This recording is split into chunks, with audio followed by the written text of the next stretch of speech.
Hello and welcome study Bong YouTube channel. তো আজকে আমি তোমাদের জন্য নিয়ে চলে এলাম একটা স্পেশাল জিকে ক্লাস কিছু প্রিভিয়াস প্রশ্নপত্র থেকে, যেটা পিএসসি মিসলেনিয়াসে প্রিভিয়াস ইয়ার বারবার চলে আসে। পিপিএসসি বোর্ড থেকে বারবার যে প্রশ্নগুলো আসে সেই প্রশ্নগুলো নিয়ে আজকে আলোচনা করব বিস্তারিতভাবে। তো আমরা প্রথম প্রশ্ন দেখে নিই, আমাদের ফোর্ট উইলিয়াম কলেজ কবে স্থাপিত হয়েছিল? 1773। পরবর্তী প্রশ্ন, মুর্শিদ কুলি খাঁয়ের আসল নাম কি ছিল? হাদি খাঁ। জীবে প্রেম করে যেই জন সেই জন সেবিছে ঈশ্বর, উক্তিটি কার? স্বামী বিবেকানন্দর। দুই বোন উপন্যাসটি কার লেখা? রবীন্দ্রনাথ ঠাকুর। ভারতের প্রথম পর্বতারোহী যিনি অক্সিজেন ছাড়াই এভারেস্ট জয় করেন, কি নাম? ফু দর্জি। আর তোমরা অবশ্যই প্রথম এভারেস্ট জয়ী মহিলার নাম আমাদের ভারতীয় কমেন্টে অবশ্যই জানাও। তোমরা যেভাবে আমাদেরকে সাপোর্ট করছো, খুব ভালোভাবে সাপোর্ট করছো, আর এভাবে সাপোর্ট করতে থাকো। ভাবিনি এতটা তাড়াতাড়ি এতটা সাপোর্ট পাবো। তো পরবর্তী প্রশ্নে আমরা চলে যাই, কোন দেশের সহায়তায় ভারতের তৈরি প্রথম কৃত্রিম উপগ্রহ উৎক্ষেপণ করা হলো? রাশিয়ার সহায়তায় আমরা যে কৃত্রিম উপগ্রহ সেটা উৎক্ষেপণ করলাম।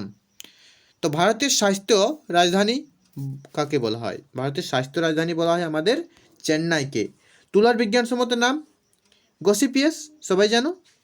পরবর্তী প্রশ্ন, ভারতের দুটি পশ্চিম বাহিনী নদীর নাম, একটা হচ্ছে নর্মদা আর অপরটি হচ্ছে তাপ্তি। আর তোমাদের এই সিরিজটা টোটাল 1000 প্রশ্নপত্র নিয়ে আলোচনা করা হবে। তো আজকে আমরা এই প্রথম শুরু করেছি, আজকে টপ 15 প্রশ্ন নিয়ে আলোচনা করা হবে।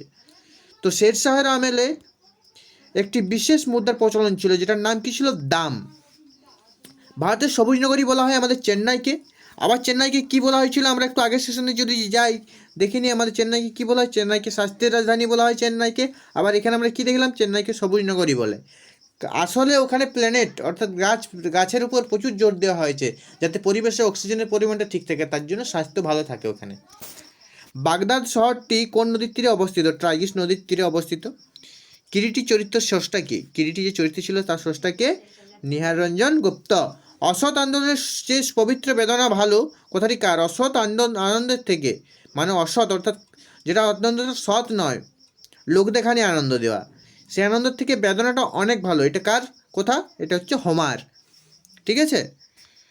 কবে থেকে অর্জুন পুরস্কার প্রদান করা হয়? 1961 সাল থেকে অর্জুন পুরস্কার মানে দেওয়া শুরু হয়েছিল। তো যদি ভিডিওটা ভালো লাগে তাহলে চ্যানেলটাকে অবশ্যই একটা লাইক, কমেন্ট অ্যান্ড সাবস্ক্রাইব অবশ্যই করবে। যদি ভিডিওটা তোমাদের ভালো লাগে আর মনে হয় যে পরবর্তী ভিডিও দেখবো, তবে চ্যানেলটা সাবস্ক্রাইব করো, নাহলে না করলেও হবে।